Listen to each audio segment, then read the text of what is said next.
No spin, no bias, no censorship. I'm Dan Wootton. This is Outspoken Live, episode number 225. And I have to start the show by saying a big happy birthday to the biggest fan of this show, the biggest fan of me in the entire world. It is my mother. I absolutely adore her. Mary Wootton. She's waking up in New Zealand right now, the 14th of May. 1 year before a very big birthday. And actually, that's when she came in to the Outspoken studio where you can listen to our interview where she dishes on me.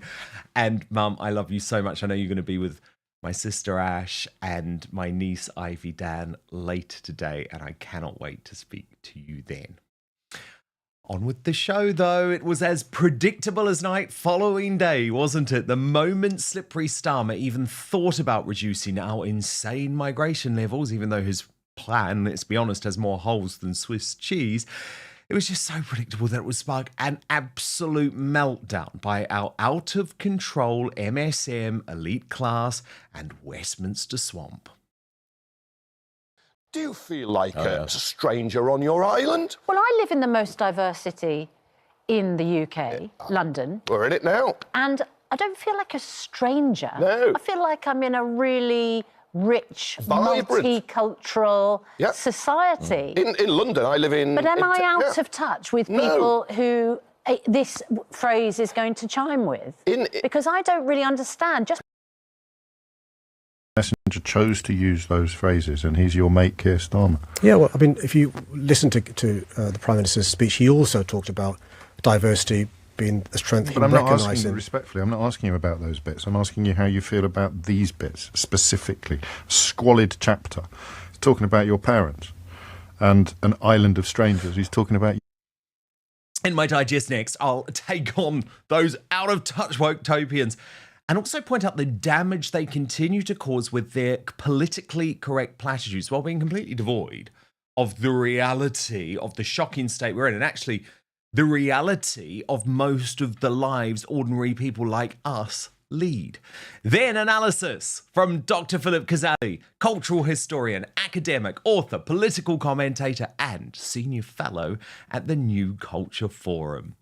Also coming up on the show today, the Ofcommunists strike again, this time silencing Nigel Farage on GB News, trying to ban them altogether as they tighten regulation of news presenters hosting shows. Woke ITV's Good Morning Britain is in crisis as channel bosses consider a devastating merger with ITV News as MSM ratings continue to plummet. And Ed Sheeran has just exposed the myth of London under its failed Mayor Sadiq Khan, revealing to Theo Von that every part of the city is now dangerous. We'll analyse. Then, in the uncancelled after show on Substack, the left-wing New York Times has launched a shock attack on King Charles and Prince William, blaming the British royal family for Prince Harry's isolation. So we're going to find out what's going on. I mean, we know the New York Times just hates anything to do with Britain, right? With the Duke's biographer, our royal mastermind, Angela Levin. You can sign in to watch www.outspoken.live. Just enter your email address and join the fun. We'll also, of course, reveal the greatest Britain and Union jackass at the end of the show, so lots of reason to stick with us. If you're watching live on YouTube, you can also vote for the Union jackass right now in the live chat. But let me show you today's nominees. David Tennant, nominated by Darren Donaldson for being vocal against women's rights. Now, an Irish producer has said of him, one of the 3 most dislikable people I have ever had the misfortune to spend time with. And apparently his new TV show, Genius Games, is being reduced to 1 show a week after disastrous ratings. Darren says, go woke, go broke. Susanna Reid, nominated by Anna Ireland for saying maybe she's out of touch but thinks London is rich and diverse multiculturalism. We're going to talk about that in just a moment. And Ian Dale, nominated by L2323 for his weird and unhinged rant on LBC. So get voting. 3 interesting choices today. Let me know your comments. I'll read out some of the best at the end of the show too. But now, let's go.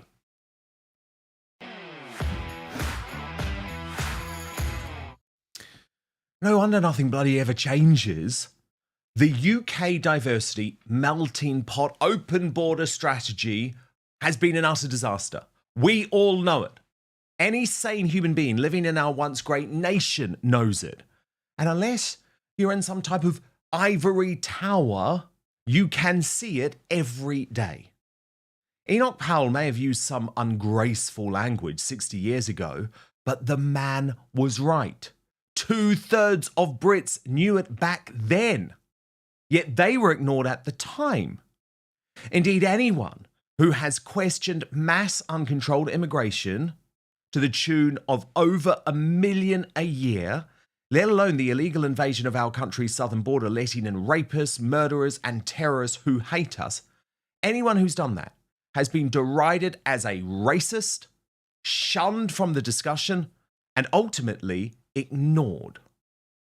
So what happened when Slippery Starmer, even though, and I really should stress this, even though he doesn't believe a word of what he said, and there are more holes in the Prime Minister's plan than Swiss cheese, but look at what happened when he started using Enoch Powell's language. Without them, we risk becoming an island of strangers, not a nation that walks forward together. They found themselves made strangers in their own country. So you can see there, quite clearly, that line in Starmer's speech was based on Enoch Powell's 1968 Rivers of Blood address. And as a result of that, rather than actually consider the huge damage that mass uncontrolled immigration is doing to destroy our country every single day, instead of that, what has ensued is total legacy media meltdown. Susanna Reid of Good Morning Britain led the charge of the media lovies who have no idea what their viewers are having to live through on a daily basis. Do you feel like a stranger on your island? Well, I live in the most diverse city in the UK, London. We're in it now. And I don't feel like a stranger. No. I feel like I'm in a really rich, Vibrant, multicultural society. In London, I live in... But am I out of touch with people who this phrase is going to chime with? Because I don't really understand. Now, that tone-deaf response provoked outrage. So much so, actually, that I decided to respond to my former colleague because I was outraged. I wrote, "Dear Susanna Reid, yes, you are horribly out of touch. It stuns me that you cannot see the destruction of London. My partner's sister arrived from Scotland last week and was mugged within 1 minute of leaving the tube station. Stop the platitudes, wake up and serve your audience."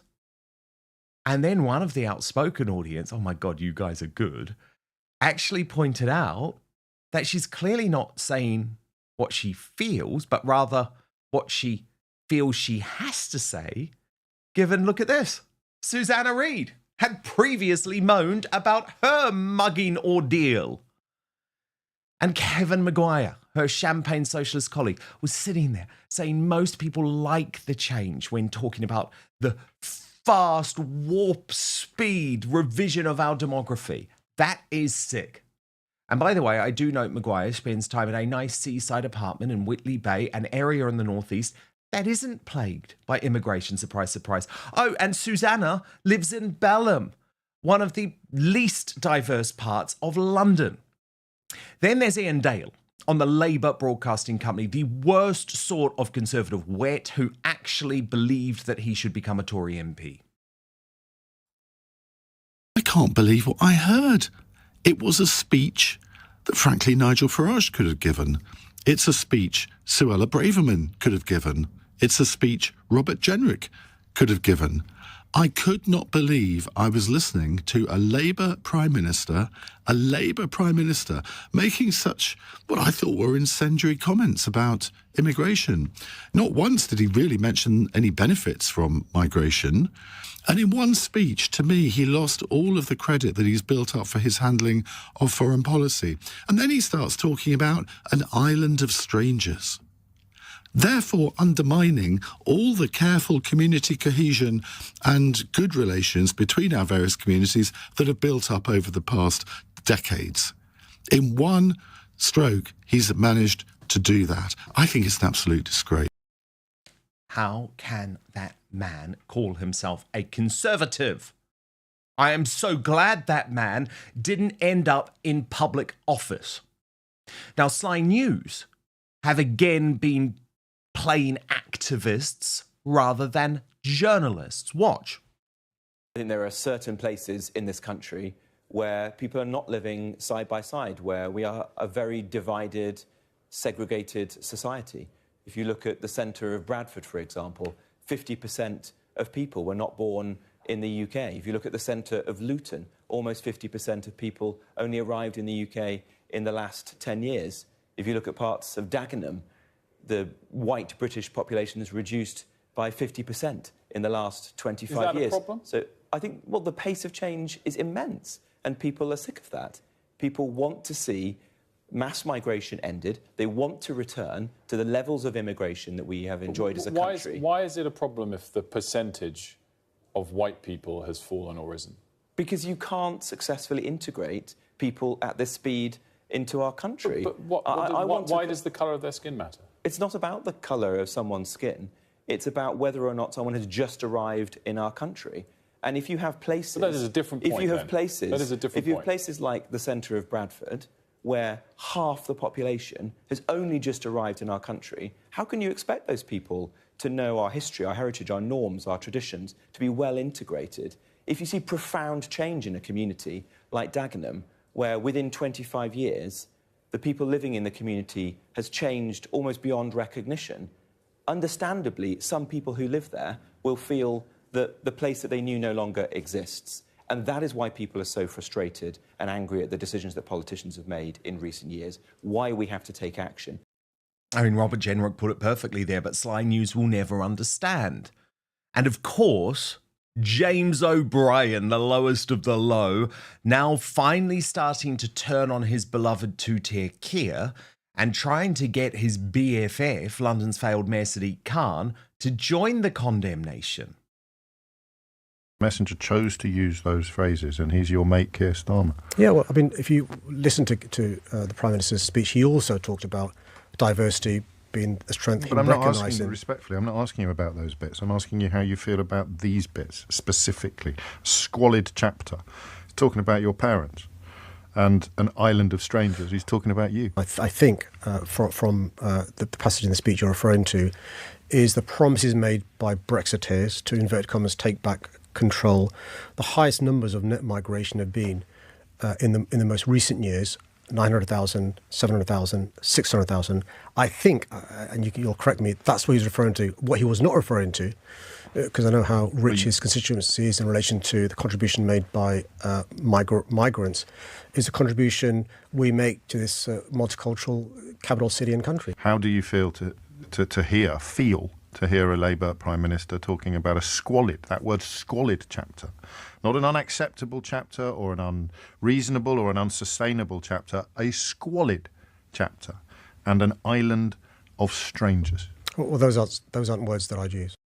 So he finally got there. But of course, if any listener, if any of the people paying his wages actually try to tell James O'Brien the reality of their lived experience, a concept I thought the left embraced, they're immediately shut down. Large parts of the country and large parts of towns and cities up and down this country have a large influx of people from an area of the world where they don't necessarily, one, understand culture of the UK. I don't know if you could name what the culture of the UK is, but why don't you? Can't. Because I'm making a point, buddy, which will I know, buddy, but what is the culture of the UK that you don't feel people are properly absorbing? James, I'll be honest. What you're doing is you're asking me a question without listening to the question you already asked. No, you've just said that they're not properly observing the culture of the UK, and you said you may not know what it is. So I asked you to clarify for me. I said they may not understand it. Yeah. So what is it? What question you want answering? The questions that you posed at the beginning of the hour? No, the question that you've prompted by the quality of your contribution has posed the question of what this culture of the UK is that you're talking about. We can't go on with the conversation until we've nailed down what it is. How's that, though, James? If you're asking a question. So what is? Why can't you tell me what it is? You're criticising people who don't know what the culture of the UK is. So you must be able to tell me. This is mad. When have I criticised that? I was literally making a round point, of which that was one of them. But so what is the culture of the UK? The culture of the UK is probably a lot of different things, James. That if you let me carry on the answer to the question you actually posed, opposed to the question that you want to pose. So you can't tell me. You crack on, answer whatever question you want. I can't be asked, buddy. Have a good day. That went well, didn't it, buddy? Culture of the UK. They don't absorb the culture of the... What is it? Absolutely no idea. But I'm absolutely furious with the people that can't answer that question. Oh, whoops. I'm one of them. To be honest, everyone should deal with James O'Brien just like that. I can't be asked. None of us can be asked with that rubbish anymore. Because, of course, the political class are such a problem. And they're proving they're a problem again. Because they are horrified that Slippery Starmer is betraying their decades-long decision to go with a narrative that shrouds the truth. A woman elected as a Labour MP, currently suspended, Zara Sultana, groaned, "The Prime Minister imitating Enoch Powell's Rivers of Blood speech is sickening. That speech fueled decades of racism and division. Echoing it today is a disgrace. It adds to anti-migrant rhetoric that puts lives at risk. Shame on you, Starmer."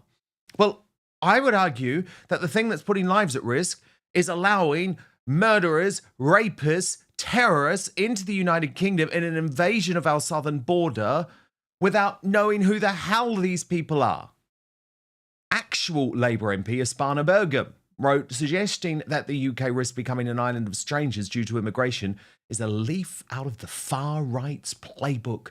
We know where it leads, and we will keep standing up against the scaremongering of migrants and the pandering to racism by the political and media class. Okay, so let me just think about what she's saying there. 75% of the country, far right? That's the case, fine, but you're slurring us all. That crazy lefty on X, though, Super Tansky, has given us all a little bit of joy, though, by claiming Starmer's speech will cause her to emigrate, writing, "I don't want to live in the UK anymore because after one term with this bullshit, you're going to hand it to Reform or just be like all the other far-right pricks. So I'm already trying to see if I could live in France. You're absolute effing idiots." That prompted Nick Dixon to post, "It's working already." Then you've got the anti-white ex-Scottish First Minister, Humza Useless, who was, by the way, the leader of a 96% white country, who's also gone totally ballistic. Keir Starmer is right. Look at the state of those immigrants. Coming to this country, creating jobs, working in our hospitals, taking care of our elderly, winning Olympic gold medals for Britain, even winning Strictly Come Dancing. Honestly, who do they think they are? Marks & Spencer, Tesco, New Look, Deliveroo, the biggest names on the high street in tech that we use every day, founded by immigrants and the children of immigrants. Honestly, what would Britain do without immigrants? Well, for one, probably not be able to see a doctor, given over a third of doctors working in NHS England are of non-British nationality. Immigrants also contribute a net £6 billion to the UK economy every year. And 1 in 7 businesses in Britain is reportedly started by an immigrant. That's not draining Britain, that's driving Britain. Blaming migrants is the easy, populist thing to do.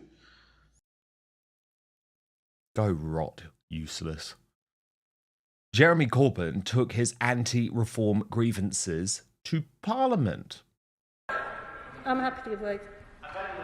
She's most generous with her time, but she will be aware that today over 600 illegal migrants have entered this country. They could get up to all sorts of mischief, commit crimes and maybe even acts of terrorism. So does she agree with me that these young men crossing the Channel should be immediately detained and deported along with the member for Islington?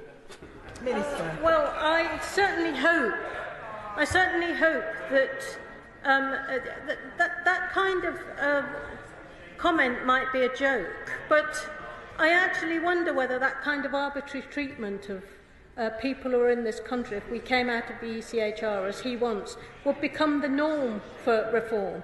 We are a law-abiding government. The Right Honourable Member the Right Honourable Member for Islington has a complete right to his opinions and a complete right to express them from whatever side of the House that he sits. And I've personally worked with him and have a great deal of respect for him. So I'm quite shocked that the Honourable Gentleman thinks that that's an appropriate thing to say in this place. Now, at committee stage... Of course, Nigel Farage, who once asked Enoch Powell to endorse him as a UKIP candidate in the 90s, is attempting to play both sides here. Watch this reporting from Newsnight. Concerns amongst some in the Labour Party that the Prime Minister was echoing the language of Enoch Powell in his notorious Rivers of Blood speech in 1968. And it's interesting, I caught up a few hours ago with Nigel Farage, and, you know, it's not rocket science that some of that speech was aimed at answering the threat from Reform UK in the local elections. And Nigel Farage thinks it was a big mistake, he says, for the Prime Minister to echo the language of Enoch Powell. He talks about how it was a strategic mistake, and he told me the use of that language was not in Keir Starmer's interest. It's a catastrophic mistake that will divide the left for years to come. So what was Starmer saying? What was Powell saying? So the Prime Minister was saying, I welcome immigration, but we need fair rules. And he says in that clip that you played at the top, in a diverse nation like ours, and I celebrate this, these rules become even more important. Without them, we risk becoming an island of strangers, not a nation that walks forward together. Similar language, different context from Enoch Powell. He was talking about how immigrants coming to this country have enjoyed privileges and opportunities different to the experience of the existing population. And then he said this, for reasons which they could not comprehend and in pursuance of a decision by default on which they were never consulted, they found themselves made strangers in their own country. So Keir Starmer was saying it's about rules. Enoch Powell was saying it's the implication of having migrants to this country. Obviously important to say that Nigel Farage very much in his interest to drive a wedge between Labour and the parties to its left. Well, yeah, you could argue that.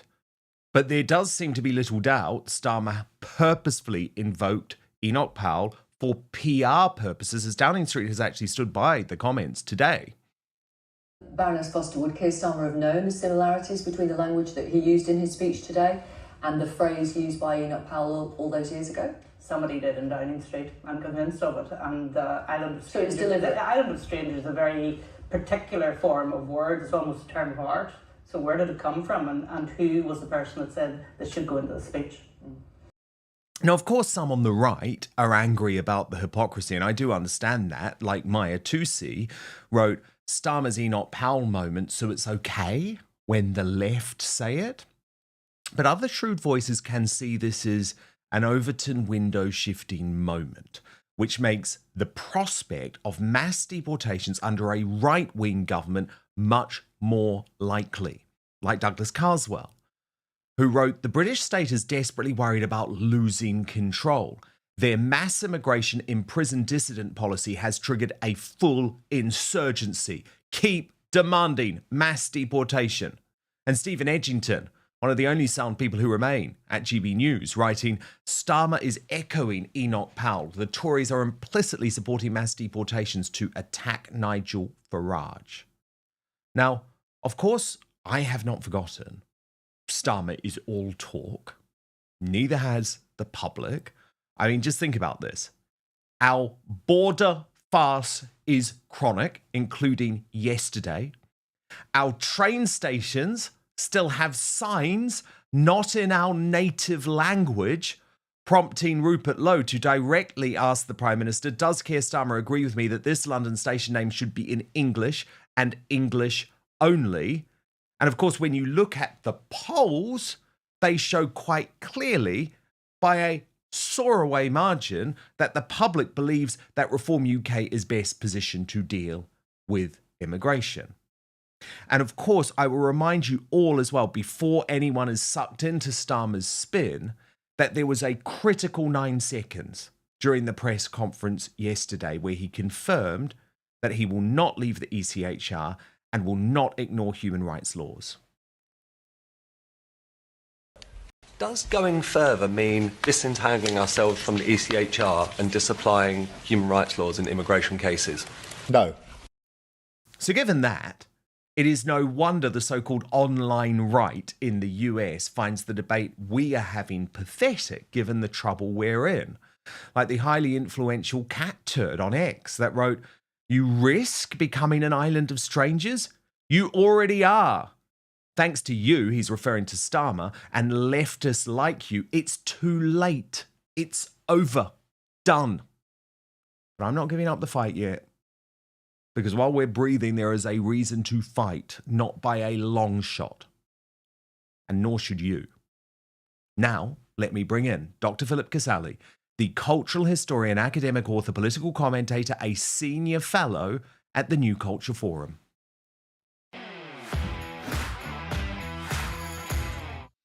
Philip, so wonderful to have you back on Outspoken.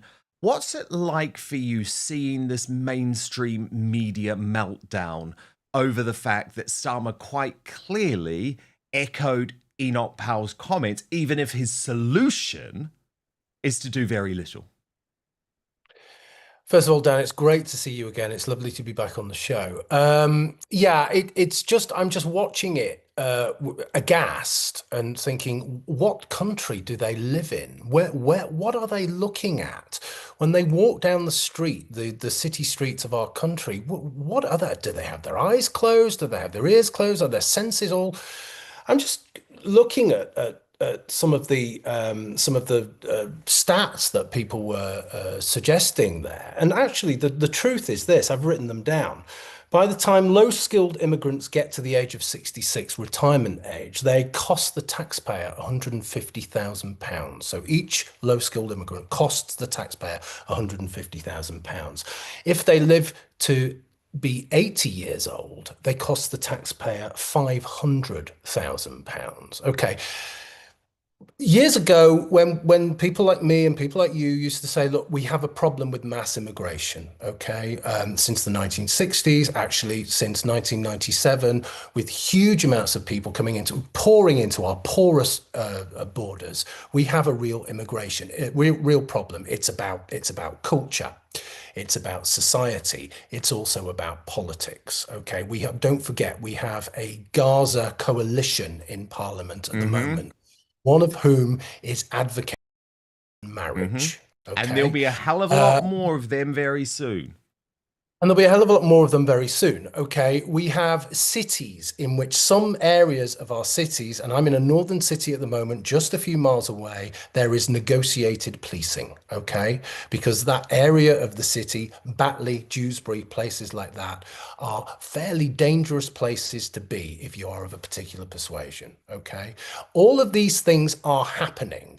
I go down to London all the time. I don't live in London, but I work in London quite a lot. I'm often quite scared on the streets, actually, because there's a sense of intimidation and menace. New Culture Forum has just made a documentary film in our Heresy series about sex crimes against women, particularly in London, by Alex Phillips. Okay, she presented it, and the stats are out, and it's immigrants, it's illegal immigrants, it's legal immigrants, it's people from places like Afghanistan. They are way off the scale. They're represented hugely in terms of sex crimes. We've got rape gangs in this country, okay? We're not having a national inquiry, we're not having local inquiries. All of these things are happening, and yet we have a media class, and I could go on and on and on, Dan, okay? But we have a media class that is kind of going like this, no, no, no, no, no, and just kind of ignoring it all and saying, well, I live in London, you know, one of the poshest parts of London, which is a kind of monoculture, and I can't see it, you know, and we've got Jeremy Corbyn is saying, look what immigrants do for our country. There's a difference between sensible immigration that we used to have probably in the 1950s, okay, and mass immigration, which is absolutely and utterly devastating to our culture. Totally. But I mean, Susanna Reid clearly isn't telling the truth. Is she, Philip? No. She feels like she has to go on and repeat all the platitudes and say, oh, well, all I do is look around London and see this diverse, multicultural society, forgetting that she's admitted to us that she was mugged. And let's be honest, Philip, in the past, before mass immigration, uncontrolled and illegal immigration destroyed London, the capital city, you could walk around quite comfortably without the concern of being mugged? Well, I just talked about Manchester. Manchester's quite a similar city to London, actually. I tweeted about Manchester a few weeks ago and it went viral. And I was walking through the city. It was a bank holiday Monday. There were gangs of Asian lads in black tracksuits with their faces masked. There was a woman defecating in the doorway. Oh my God. Homeless drunks lurching around. This is a city that I grew up in and that I loved and that I was part of. I was part of the culture. I was part of the Manchester music scene in the 80s and 90s, all of that kind of stuff. Now it's a terrifying place because it is a place of strangers. You know, it's mass immigration has absolutely devastated Manchester. Okay, the streets, there's an encampment of tents in the middle of Manchester where immigrants are there before they get housed and all the rest of it. So that city is devastated. As I said, it's just happening in London. Yes, of course she's lying. But this is the thing. We know she's lying. She knows she's lying. Everybody knows she's lying. But it's the same thing about all of this stuff, isn't it?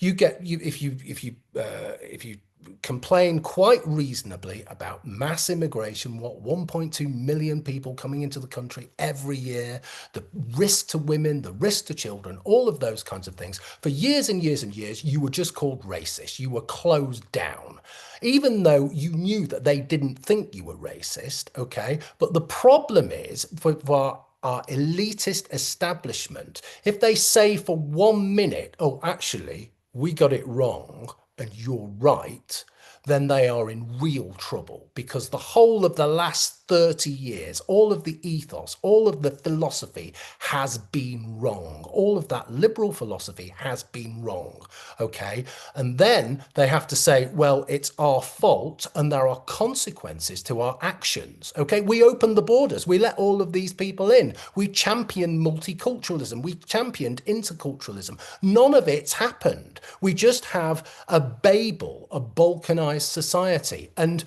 what they have to do then is account for that. They have to say, well, basically, they have to say sorry and they have to face the consequences. Now, of course, they won't do that, so they'll just lie to us.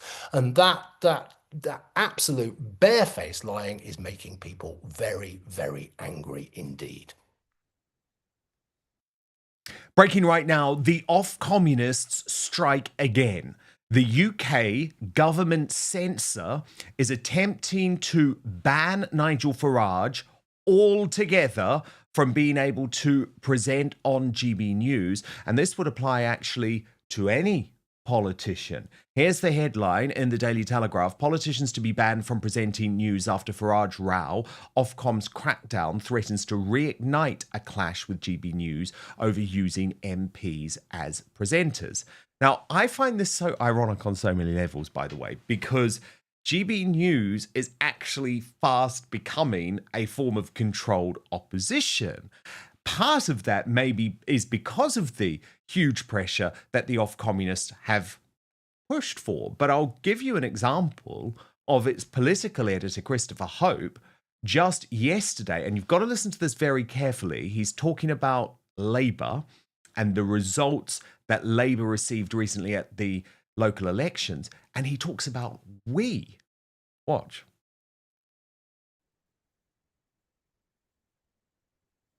Demonstrating, because anytime you've got good weather, they're coming. So it demonstrates that the policy of smashing the gangs isn't working, because if it was, it wouldn't matter what the weather was. Mark, just stay with us and have a listen now, because we've got Christopher Hope, who's at the scene of that news conference there. Chris, of course, is our political editor. As to how did you feel that the Prime Minister performed?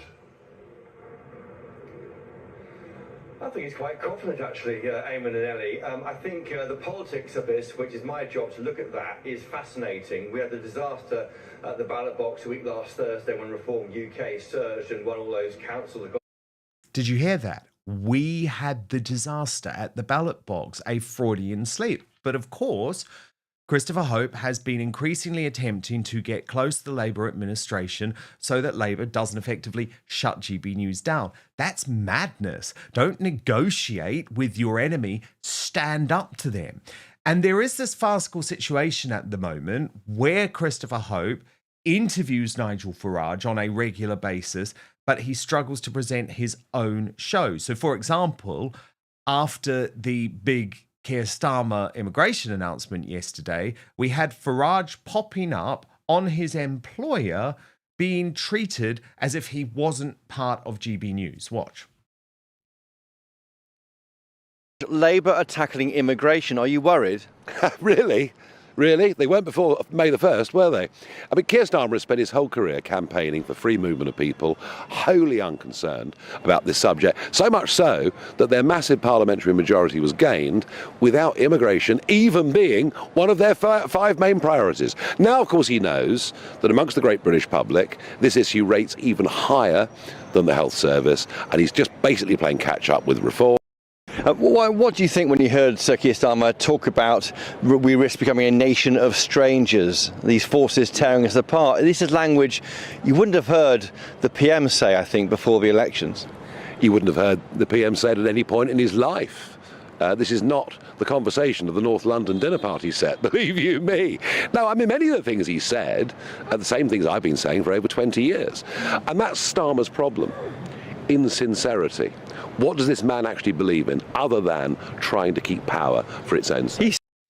But GB News is hitting back at Ofcom, confirming that Nigel Farage will return to host his show next month. Now, let me bring in Dr. Philip Kiszely, Senior Fellow at the New Culture Forum now. Philip, this is a fascinating one. Officially, Nigel still can present his show because his show is actually not considered a news show. It's considered current affairs.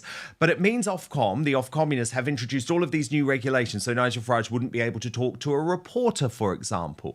And of course, all of these regulations are just ludicrous, in my view. There should be no state regulation of free speech. There's no regulation at this point, thank God, of a platform like mine. But it isn't part of the issue that GB News has bowed down to this madness. Yeah, I think you're right, Dan. It's such a mess. I mean, first of all, Ofcom can't apply their own rules because they actually don't even understand their own rules. Okay. And in the past, we've had people like David Lammy presenting shows, so comedy's involved as well here. I think that... Oh, yeah, they didn't give a damn about that, did they? They didn't give a damn about that. They only give a damn about it when Nigel Farage and Reform are absolutely surging in the polls and they're surging in elections and they are a massive, genuine threat. But yes, I agree with you. I think GB News needs to look at itself. It needs to look at its audience. It needs to kind of reevaluate, I suppose, what it is and where it's going. Let's just be clear about this. People don't want public service broadcasting anymore. Okay, people want more commercial options, but they also really want independent broadcasters. Okay, and that is absolutely the future. Shows like this, channels like New Culture Forum, and lots of other channels that are getting huge views. Okay, that's what people want, because people don't want the kind of the establishment narrative. And in the previous stories that we saw absolutely the establishment narrative, and people don't want those lies anymore. Why should they take them? Because they can get the truth on Twitter straight away. They can go on various kind of platforms and social media like this one, as I've already said. So they really don't want that whole kind of sanitized lying nonsense narrative, and GB News needs to somehow remove itself from that whole set of people rather than going closer to it. I totally agree. I completely agree. And of course, for me, it's very disappointing to see the way that GB News has capitulated. But I remember even when I was there, Philip, having discussions with Nigel where he said, look, I've considered, this is before obviously he was in Parliament, but he said, look, I'd considered just launching Farage Media. And actually, I would argue there would be a much more powerful platform for him to do that independently on his own, without the regulation, without the straitjacket. Because if you watch Farage on GB News now, it's such a sanitized version, you know, it's so watered down. I think it's a it's a victim of two things, okay? And I think GB News and other channels are a victim of two things. One, it's authoritarianism, okay? It's that sense of you are not allowed to say this, you're not allowed to do that, you're a threat, you're a challenge, all of those things, okay? So you must kowtow and bow down. The other thing to enforce all of that kind of stuff is censorship, okay? And my worry is that channels like GB News are going to self-censor. I think there's lots and lots of evidence that they are doing that. Oh my God, they are. They are That is already. I mean, so Absolutely. many people are on the banned list, Philip. Even great men like David Starkey is banned. I mean, it's nuts. Yeah, absolutely. So that is happening. But if they want to serve the general public, and if they want to serve the public that is probably going to vote reform into government in 2029, then they need to listen to what that general public wants. And it's very simple, okay? That public wants a robust critique of government, of establishment, of institutions. It wants a pushback on mass immigration. It wants a rejection of identity politics. It wants to hold politicians, all kinds of politicians, to account, okay? And it wants to root out lies. Now, if GB News and other channels don't do that, then they are failing that public that, if you remember a few years ago, were just desperate for a new voice in the news and current affairs sphere. We're absolutely desperate for it. And people will turn away from the channel if they carry on the way they're going, because we've seen that already. It's people like you, it's various other people. All of these channels are getting huge numbers of views. And it's simply because it's unvarnished. It's the truth. It's robust. I mean, I just looking back and remembering your debate with Rupert Lowe, for example, that was one of the best interviews I'd seen for quite a long time. And GB News will not have him on. GB News will not have him on.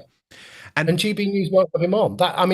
Just to finish the point, please. Sums up for me the real kind of problem. And if they are going to survive and prosper, and I do go on to GB News sometimes, and I hope they do survive and prosper, then they really do need to think about their audience, because they're a commercial operation. Indeed. I think the problem is that all of these mainstream media organisations, Philip, are now attempting to take down the independent media. So to do that, they are almost saying to the regulators, look, we'll help. I mean, the other day, the Daily Telegraph derided myself and Lawrence Fox and Calvin Robinson and Lotus Eaters, a whole load of us, as being alt-right. Now, actually, alt-right, I mean, I'm happy to claim that label, the new meaning of the term alt-right, but the initial meaning of the term alt-right was to be a white nationalist. So that's actually an absolutely defamatory term. And the Telegraph has written this article about Farage. And I think what's so shocking, you would hope the Daily Telegraph would be arguing for free speech, but actually, because they're so threatened themselves, as a result, they seem to act as if this is like a really normal thing. So let me take you through what they wrote specifically about Farage and GB News. They said politicians will be banned from working as news presenters under a crackdown from Ofcom, as the regulator seeks to tighten rules following a High Court row with GB News. The media watchdog confirmed on Monday that MPs will be banned from presenting the news on any type of programme, whether that be on TV or radio. Bosses have sought to shore up the policy after a judge previously ruled against Ofcom during a spat with the startup broadcaster, ultimately concluding that the regulator's rules were not enough. However, this latest ban threatens to reignite the clash as GB News continues to employ Reform UK leader Nigel Farage. The initial dispute was sparked after Ofcom accused GB News of breaching impartiality rules by using Jacob Rees-Mogg as a news presenter. It subsequently launched a series of investigations into GB News broadcasts, including shows presented by Esther McVeigh and Mr. Farage. Tensions peaked when GB News challenged Ofcom's findings in the High Court, which ultimately ruled that the broadcaster had not breached impartiality rules. This was on the basis that the rules only covered news programmes and not current affairs. It marked the first time that Ofcom had lost a legal challenge against one of its broadcasting decisions, prompting it to drop its other investigations into GB News as it scrambled to rewrite its rulebooks on politicians appearing as TV presenters. This meant it halted a number of inquiries. But here's my issue.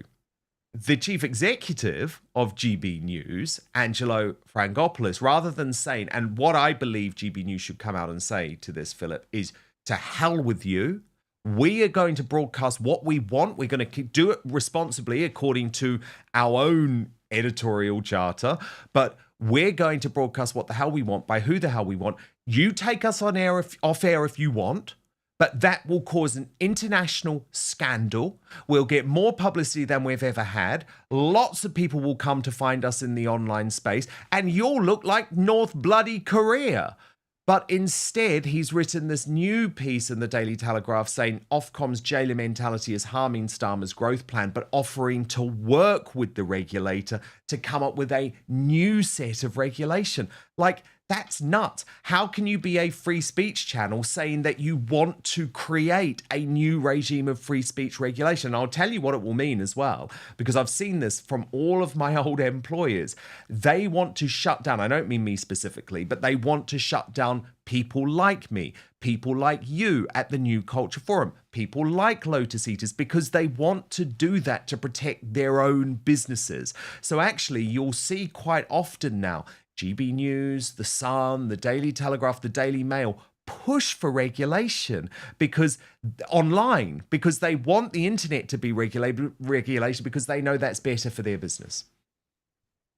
Yeah, I mean, it's just completely the wrong strategy, okay? It's the opposite of what they should be doing, which is pretty much what you've just said. It's what I started this conversation with, which is Ofcom can't apply its own rules. So GB News, now in a position of power, should be really pushing, should be absolutely pushing that censorship thing, should be pushing the freedom of speech thing, and should be absolutely allied with friends, with people like you and me and New Culture Forum and all of those channels, because we are singing from the same hymn sheet, or we should be. But they always do this, don't they? And it always ends in utter catastrophe for them. I'm thinking about the Tory party. I'm thinking about the royal family. They always try and appease the people who hate them, you know, and Ofcom are absolute kind of uber left liberals who hate Nigel Farage, who hate GB News, who hate people like you and me, okay? And for GB News to try and appease those people, it just doesn't work. That's what the royal family have been trying to do for years. It just doesn't work. That's what the Tory party have done, and look where the hell they are, you know. Now is the time to be brave, because we've come to the end of an era, Dan. We're at the end of this uber liberal era that probably started about 10, 15 years ago, and it starts with all the kind of activism that's just been hell for this country. Okay, you can map it. Okay, it's Me Too, it's BLM, it's lockdown, it's trans, it's environmentalism, it's Hamas, all of that stuff. People are just so sick of that stuff. What they want is media outlets that will absolutely destroy all of that stuff, because that stuff is destroying their country. Okay, so GB News has an opportunity now, and I hope it steps back, I hope it thinks, and I hope it kind of steps in line with us and really pushes back on all of this stuff, because that's desperately what people want. You know, ironically, that's why people are voting for reform, and that's why people want reform to stay on the right. People desperately don't want reform to do the same thing either. They don't want them to slide into the middle, and all the evidence suggests that reform are doing that. So I would put this plea out to GB News, to reform, to all of those things. Just stay to the right. That's what people want. Totally. Be bold, be brave. Follow the MAGA playbook of Donald Trump. I could not agree more, because at this point, trust me, there are senior executives working for the Ofcommunists who view it as their mission in life to shut GB News down, to take GB News off air. Call their bluff. Do not think that you can negotiate with the enemy. More trouble for the mainstream media. I can reveal Good Morning Britain is in crisis as ratings plummet and executives consider a shock plan to merge the failing morning show, which has never recovered since the loss of Piers Morgan, who, remember, was forced out after he accused Meghan Markle for lying on air when she lied on air. But they want to merge it with woke ITV News, meaning that Tom Bradby and the awful work that he does will be in charge of this Good Morning Britain show. Now, you can imagine this has caused shockwaves all throughout the morning broadcaster. Look, I worked at ITV Daytime for years. There are hundreds of staff there, hundreds of staff. It is a bloated organisation that absolutely needs to be fundamentally shaken up. But this merger with ITV News, I think, is really bad news in a whole load of ways, because ITV News is even worse than Good Morning Britain, if you can believe it. So let me take you through the stories. Exclusive. This was revealed by TV Zone. Good Morning Britain set for merger with ITV News. ITV are in talks to merge its flagship breakfast show, Good Morning Britain, with its news offering, ITV News, which is produced by ITN. Then GB News went on to report that ITV GMB's future is in doubt as staff receive an email over an unsettling and stressful development. This comes as GMB recently came under scrutiny from Nigel Farage and his supporters for a biased interview. They report that GB News has seen an email sent to Good Morning Britain staff who are members of the National Union of Journalists, and they published this email, Dear All letter, which is, of course, very worrying. And a source was quoted in the media as saying ITV is really tightening their belt. There have been concerns for months at the top, but now that it's trickled down to the shop floor, it feels very depressing. A lot of staff have been put on 3-month contracts, probably so they can get rid of people easily. But of course, the bigger issue is that we are no longer forced to tune into a broadcaster like this who looks down on us, who doesn't really understand our issues, and nothing summed that up better than Susanna Reid completely dismissing the concerns that the vast majority of ordinary Brits have about mass uncontrolled immigration. Do you feel like a stranger on your island? Well, I live in the most diverse city in the UK, London. We're in it now. And I don't feel like a stranger. No. I feel like I'm in a really rich, Vibrant. multicultural society. In London, I live in... But am I out of touch with people who this phrase is going to chime with? Because I don't really understand. Dr Philip Kiszely, this is, I think, the beginning of the end of not just Good Morning Britain, but also woke ITV News.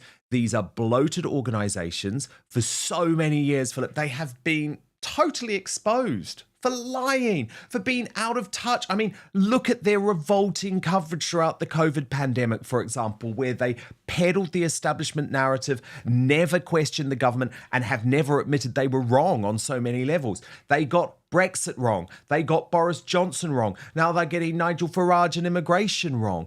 I mean, this can no longer exist as a behemoth organisation when people are simply not tuning in. Yeah, it's almost like I was just watching that then, and I just couldn't help but laugh because he chimed in the word vibrant, didn't he? You know, and if you could think of a worse cliche, then please do tell me. But I honestly can't think of a worse cliche. The problem is this model is so out of date. It's almost like a pre-war model that's still running at the beginning of the 1960s. In other words, it's a completely different era now to what it was 10, 15 years ago, whatever, when this show first started. And I have to admit, probably like most of your viewers, Dan, I don't think I've ever seen it, right? And I don't think I ever will now, because it's obviously going to go. It's an establishment narrative. People are so much better informed now because people are not tied to public service broadcasters anymore, so they can see the lies, you know. But the problem is, the real problem is, they don't even hide the lies anymore. They just blatantly lie. And it's almost Orwellian watching this stuff. You know, it's almost watching like a telescreen in 1984, and you have all of this stuff coming into you. Will adore mass immigration. You will listen to us. You will, ignore the evidence of your eyes and ears and what's going on around you. It's time that this show, and terrestrial television generally, really was dumped, because nothing serves us us. Nothing fits us. I remember a few years ago when I stopped listening to the BBC, ITV and all of that stuff. I used to wake up at 6:30 in the morning. My alarm used to go off, and it used to be the Today programme.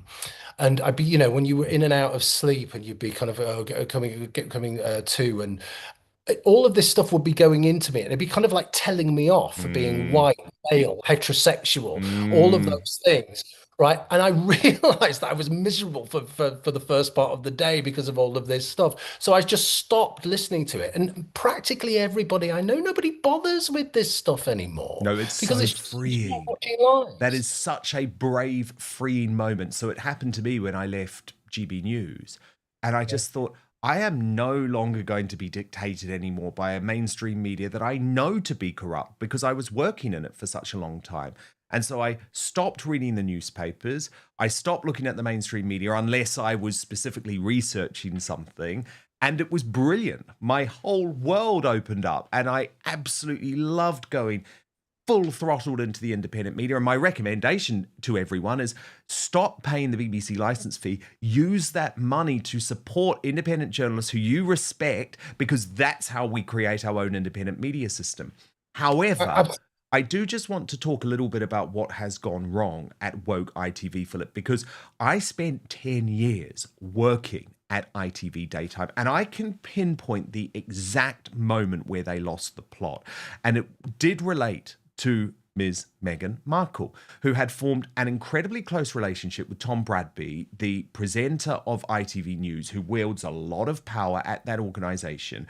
And he was going to war with Piers Morgan on Good Morning Britain, and also myself. I was working on the Lorraine Kelly show, trying to control us, trying to make sure that we would not provide any negative coverage of Meghan Markle. Now, to me, it wasn't negative coverage, Philip. It was just the truth. I was reporting the truth, which is there was this huge breakdown going on within the royal family, and Meghan Markle was causing massive issues with the Queen, the late Queen, Prince William, and I had to report the truth.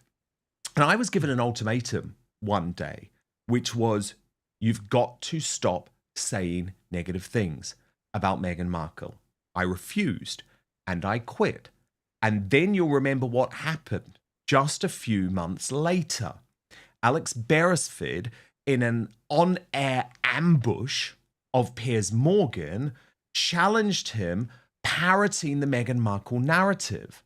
Meghan Markle then complained to the chief executive of ITV, a woman called Carolyn McCall, incredibly woke, used to be the boss of The Guardian, when Piers had claimed that Meghan Markle lied about being suicidal in her interview with Oprah Winfrey. Now, my reporting of that story makes it abundantly clear that Meghan Markle had lied. Piers Morgan quit after Meghan Markle pressured ITV to dictate its editorial policy. At that point, Philip, ITV was over as a news organisation. As soon as you allow the people who you are covering to provide the narrative and to make editorial decisions for you, it's over, isn't it? That was the moment when Good Morning Britain was finished. Because remember, Piers Morgan had taken the show to record highs. It was beating BBC Breakfast in the ratings. That has never, in the new woke iteration, it has never come close.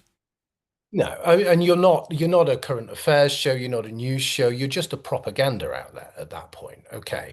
And there's something very clear here, isn't it? You've used this word woke a couple of times, and you're absolutely correct. It's about skin color. This is, Meghan Markle's skin color. So we absolutely have to champion everything she does, and we have to tell lies about her. We have to present her in a positive light because she's got brown skin, okay?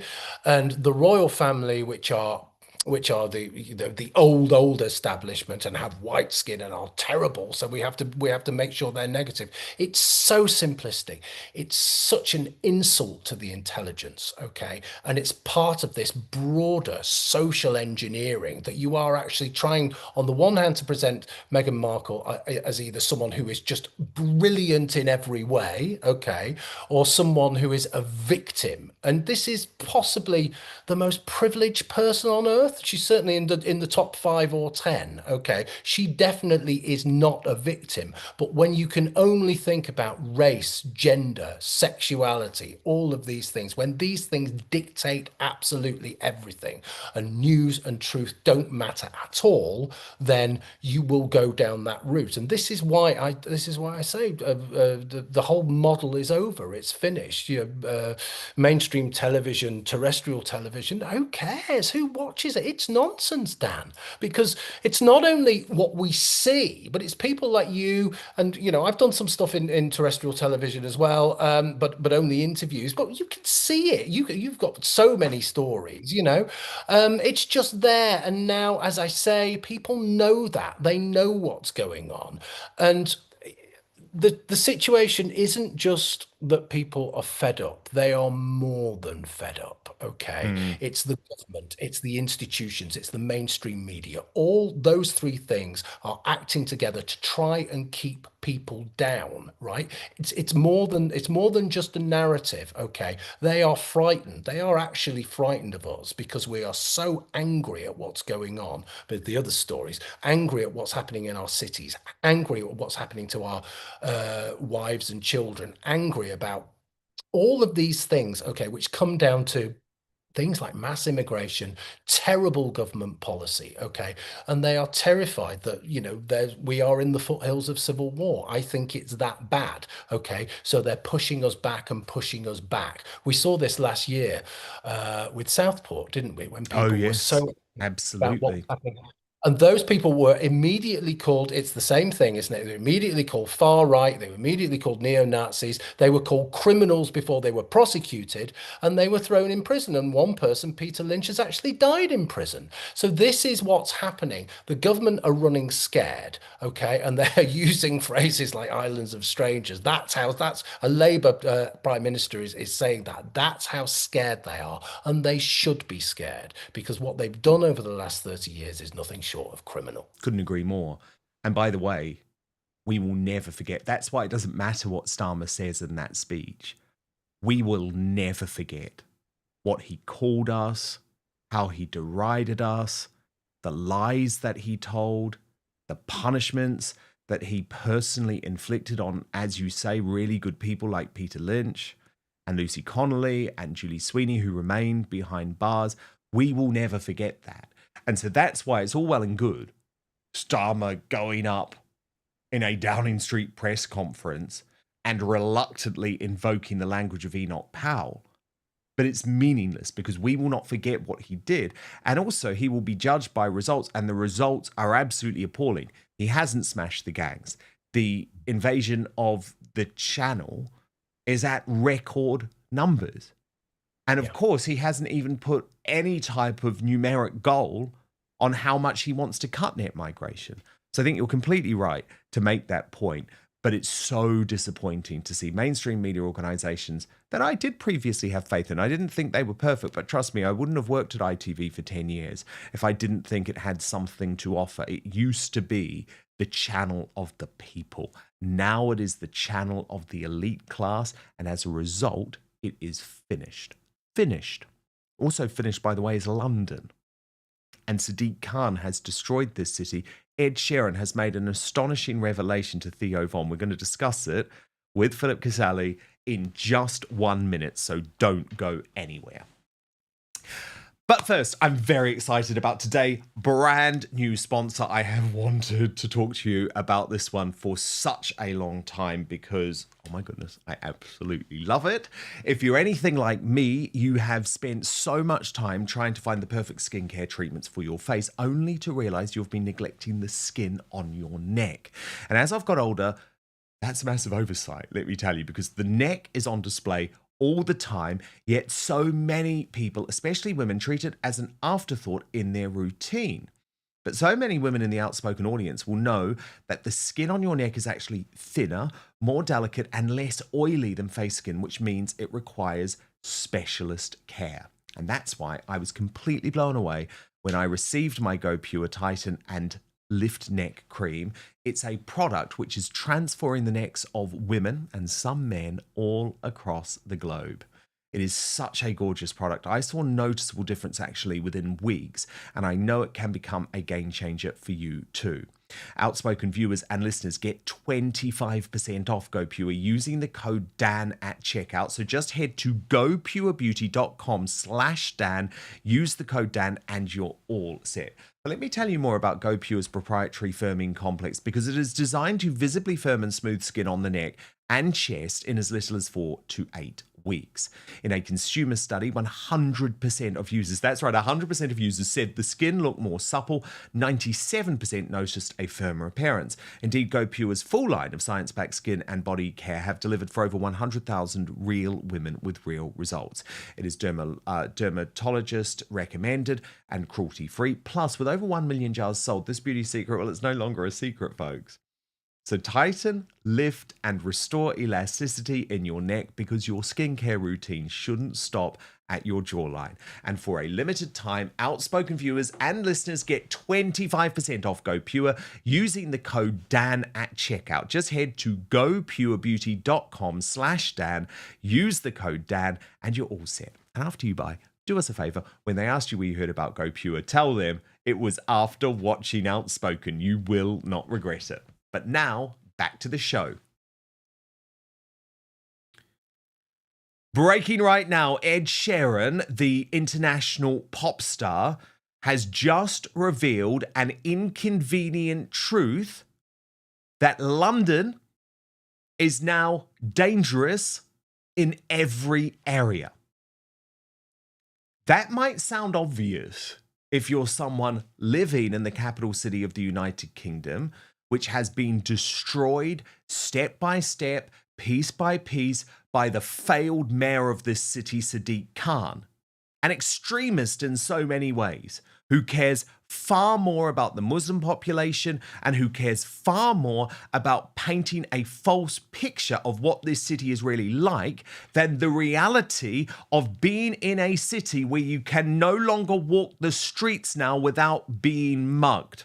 Personal experiences to share with you about that in just one moment. But first, listen to what Ed Sheeran told Theo Von on this issue. What's the most dangerous place to be around here? Here?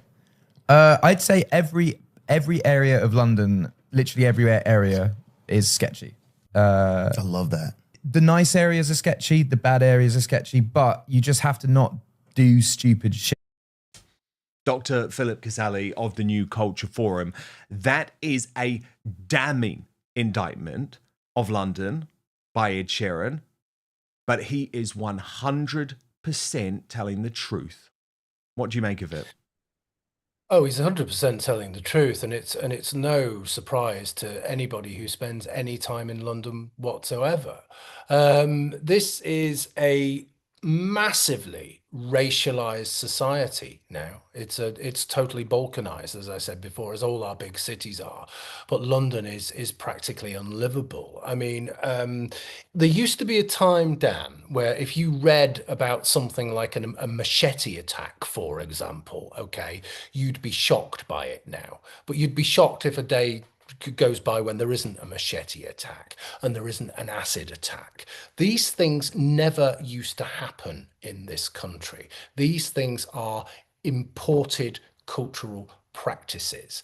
And as you see the censor, the figures of the censors throughout the decades, the problem is that it's white flight. People are leaving London. Londoners are leaving London. Everybody I know is moving out of the place.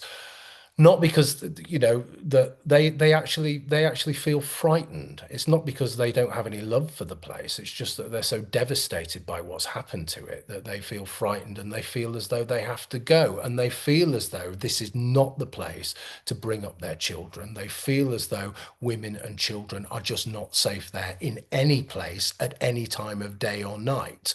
Many of us have been on the receiving end of violence and being mugged and all the rest of it, even Matthew Stadlin, if you remember.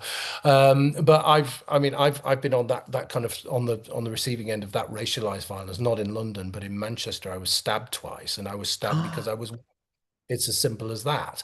But this was. So you said you were stabbed because you were white. Yeah, I was. What happened? I was walking home late one night. It was summertime.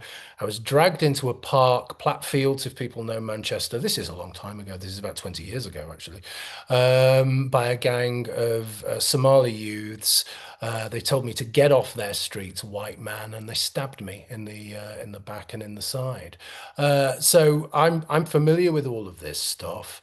And as I walk through London, anyone who's been on the receiving end of that kind of violence, right? As I walk through London, you feel it. You have this kind of sixth sense almost, okay? And you feel the menace in the air. And now all the time, even when I'm in places like Westminster where I work and all of these really nice places, there's something there. There's something on the streets.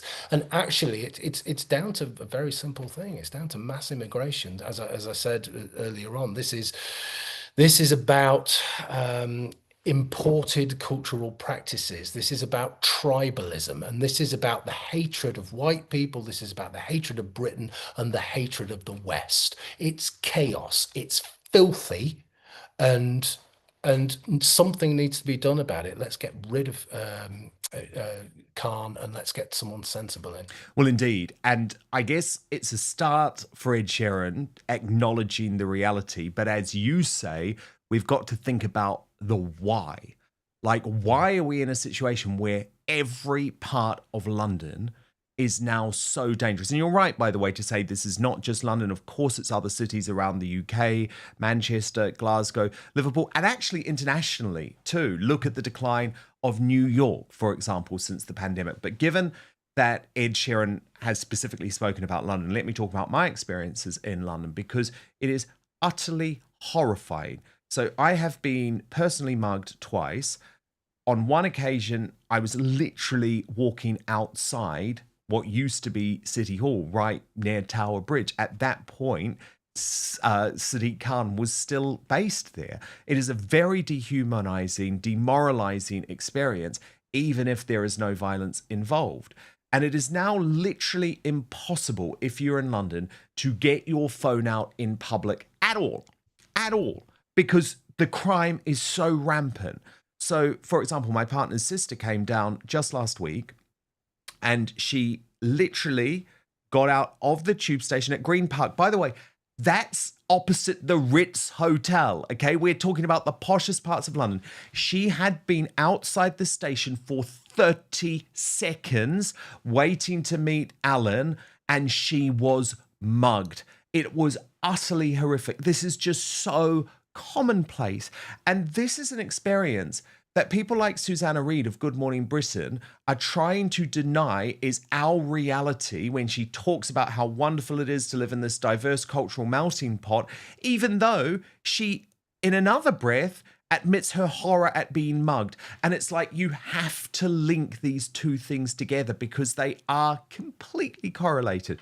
Then I was home on a Sunday, and I live in a relatively nice part of London, but I love the small area where I live, even though I despise the fact that I live in London. And a lot of you will be asking, why are you here? And believe me, I think about that on a daily basis. The reason I bought my house here was because my show on GB News meant that I had to be tied to a place where because my show finished at 11 o'clock at night, or used to finish at midnight. So I had to be somewhere relatively close, and I didn't want to be doing a huge amount of travel at that time of day. That's why I'm here. But I feel sad about it on a daily basis. I've absolutely fallen out of love with the city, even though this was the city where I chose to move and make my life 20 years ago. So it's pretty heartbreaking for me because I had so many incredible experiences in London. But the other day I was home. It was Sunday afternoon, 2 p.m. Beautiful day. It's light, 2 p.m. And I'm off street, and we have security gates, but the security gates were open, unfortunately. And two Asian men were able to get through the security gates with a drill, literally start drilling into my neighbor's house. It was apparently to get an electric bike. I went outside the house to see what was going on. They threatened me with the drill, called the police. The police said, "You're absolutely crazy. Do not leave the house." And they got away with the £5,000 electric bike. The police did quite miraculously chase these guys, because the reality is the vast majority, about 99% of crimes like that, are unsolved in London. But they were not able to track down the bike. My neighbour did so the next day using GPS and found it in a house just down the road.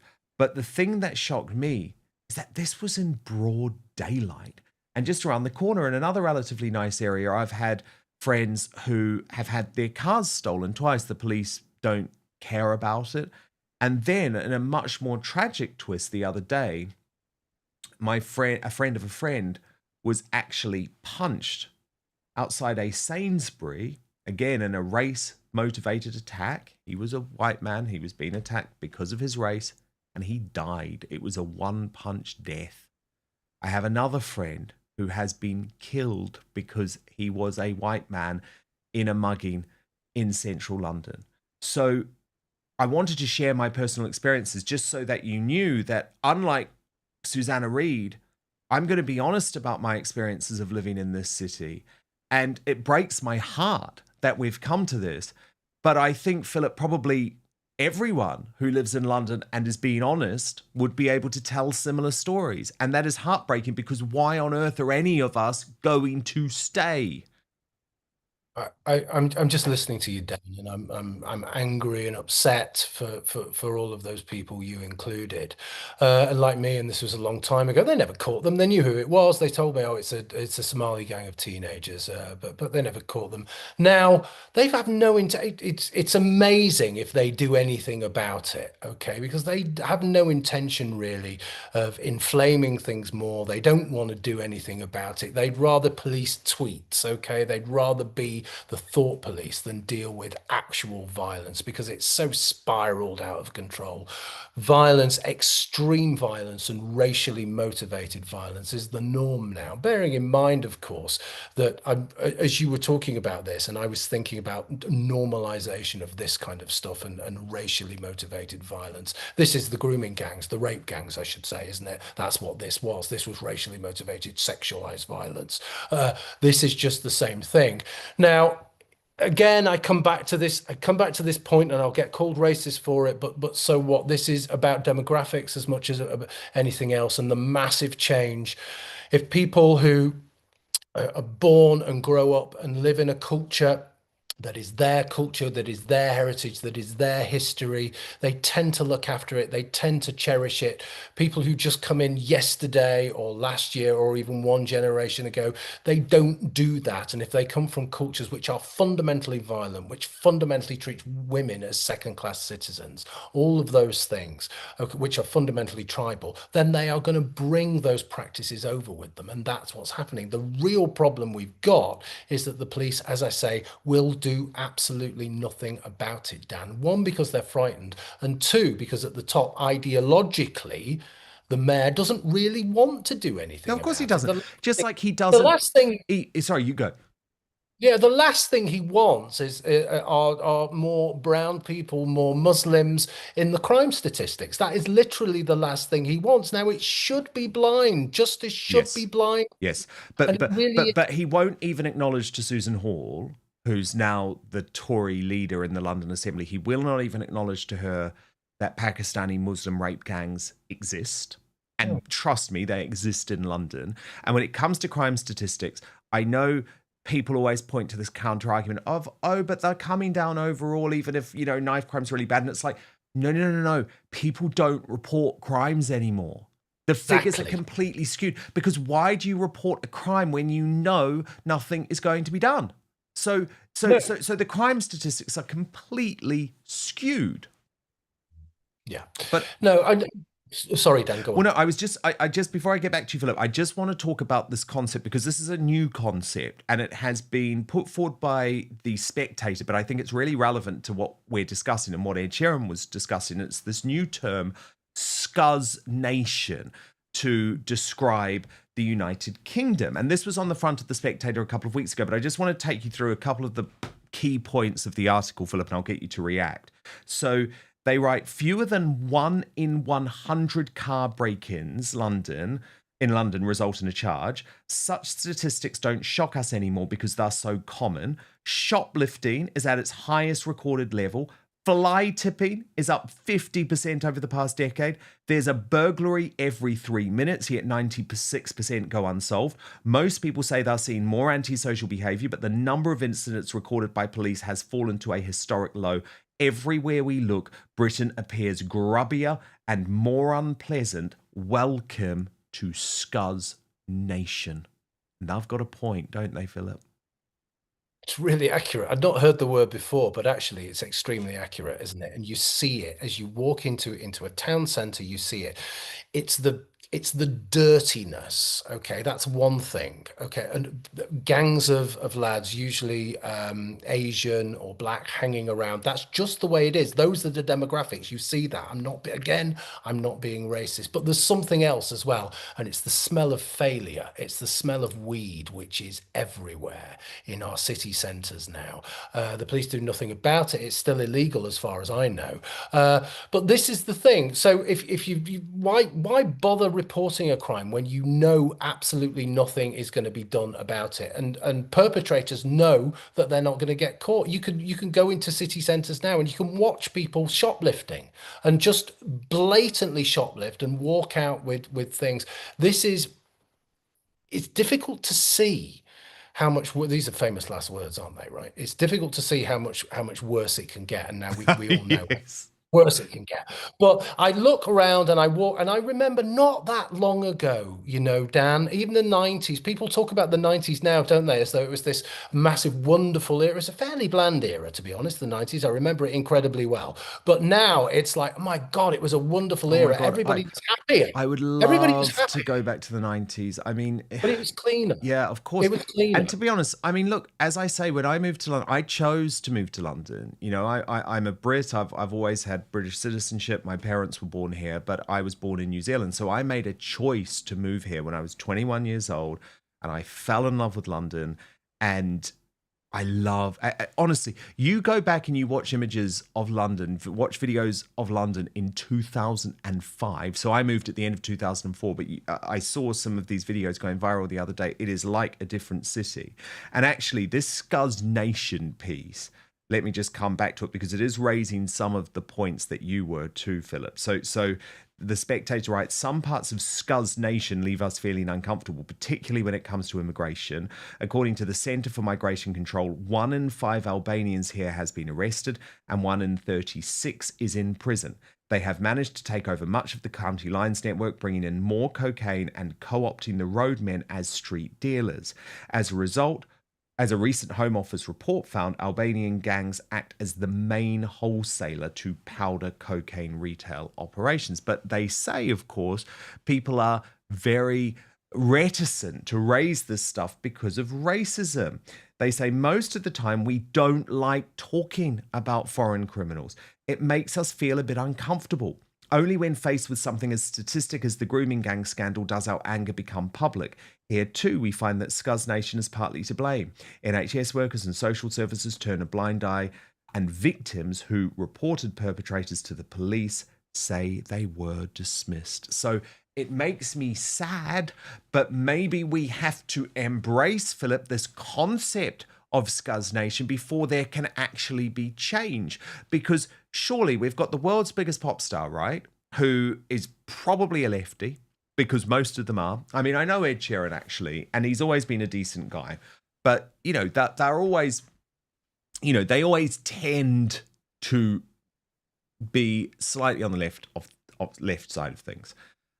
But you've got the world's biggest pop star, or at least one of the world's biggest pop stars, saying that every single area of London is dangerous. It's like, that is a story that matters. Cities can be saved. Look at what Rudy Giuliani did to New York in the 90s. It's like, we cannot just silently accept Scuzz Nation. We have to fight back. But I'll give you the final word, Philip. I think what we've got to do, Dan, brave, and it's not easy, right? Because both you and I know if you stand up and you talk and you tell the truth, then there's the danger that you will get cancelled, right? And we've both been cancelled. Too late for that for us. Right, it's too late for that for us. But people have to just tell the truth. Yes. That's all it takes. And Because they can't cancel everyone, can they? They can't cancel everyone. So if there is a particular group raping white working class children, if there is a particular group dealing drugs, and the stats are there and the think tanks are telling you that, and even the pop stars are saying, look, this is happening, then you can speak out, okay? And you must speak out. And the more people do this, it's so important, right? It's incredibly important because we are talking about our country, our culture, our society here. You just have to be honest and you just have to be a bit brave. And if you do that, that's the first step. It's about small steps, okay? That's the first step. And then you have to vote in anger. Very true. Very, very true. Brilliantly put. And you can get so much of Dr. Philip Kiszely by subscribing to the brilliant New Culture Forum. I love it. Huge fan of your work. Thank you so much. Come back to Outspoken soon. Always love having you here. And that footage we were watching, by the way, was filmed on the actual VE Day 80 years ago. And England, unfortunately, is unrecognisable. And I think it is worth pointing out that that was not what our ancestors were fighting for. They were fighting to maintain that lifestyle. Some incredible comments from you, though, on this whole issue. I think the comment of the day, love it. Hello, Gary Warren, who says, while Susanna Reid is having cucumber sandwiches at the Savoy after being driven there in a nice car, not surprised she can't see what's going on. Tabitha, on a similar note, wrote, it won't affect Susanna Reid. She's not waiting on a list to a council house or a doctor's appointment. She goes private. Celeste writes on Ian Dale. He was also terrible too. I thought Ian Dale was Labour until a couple of years back. He demonstrates exactly what's wrong with the Tory party. Reform are the new Conservatives. They aren't perfect, but 100% better than the rest. Sharon Hutchinson writes, why do people bother to ring James O'Brien? He never listens to anyone, only when they agree with him. So there is so much anger. What can we do? Well, I do love Bertie Bassett, who says, I haven't had a TV license for over 7 years and I feel better not being subjected to their poison. By the way, I also played a clip of Humza Useless in the digest, and Gaudy Boy writes, I'm a proud Scotsman. I hate Humza. I've met him. He's disgusting and has contempt for the Indigenous Scottish. So absolutely fascinating discussion today. Thank you so much for participating, but it's not over yet because it's time now to reveal today's Greatest Britain and Union Jackass. A reminder of your nominees: David Tennant, nominated by Darren Donaldson for being vocal against women's rights, but now an Irish producer has said of him, one of the 3 most dislikable people I have ever had the misfortune to spend time with. Susanna Reid, nominated by Anna Island 17 for saying maybe she's out of touch but thinks London is rich in diverse multiculturalism. And Ian Dale, nominated by L2323 for that weird and unhinged rant on LBC. Let me reveal the results. In third place with 18% of the vote, Ian Dale of LBC. The runner-up with 37% of the vote, David Tennant. But the winner with 46% of the vote, Susanna Reid, the out-of-touch host of Good Morning Britain, today's Union Jackass. Oh, and I've just seen a super chat coming in from Daylight saying, German here, love your channel and the good old days of the UK. We are in this together. And we are, because goodness me, Daylight, what you're going through in Germany is equally bad. Equally bad. And we've got to find a way through this together. Okay, today's Greatest Britain, nominated by Adam Crombie 76. Thank you so much for this, because I love this man. Jim Davidson, for all his work over the years with our armed forces and veterans. Very, very good point.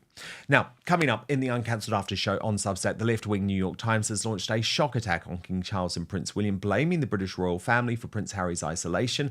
We'll find out what's really going on with the Duke's biographer and our royal mastermind, Angela Levin. So at this stage, we move off YouTube and Rumble, and we go on. We continue the conversation on Substack. I know you want to be with me there, so all you have to do is sign up at www.outspoken.live. We're back tomorrow at 5 p.m. UK time, midday Eastern, 9 a.m. Pacific. Hit subscribe if you're watching on YouTube or Rumble. And most importantly, I promise to keep fighting for you.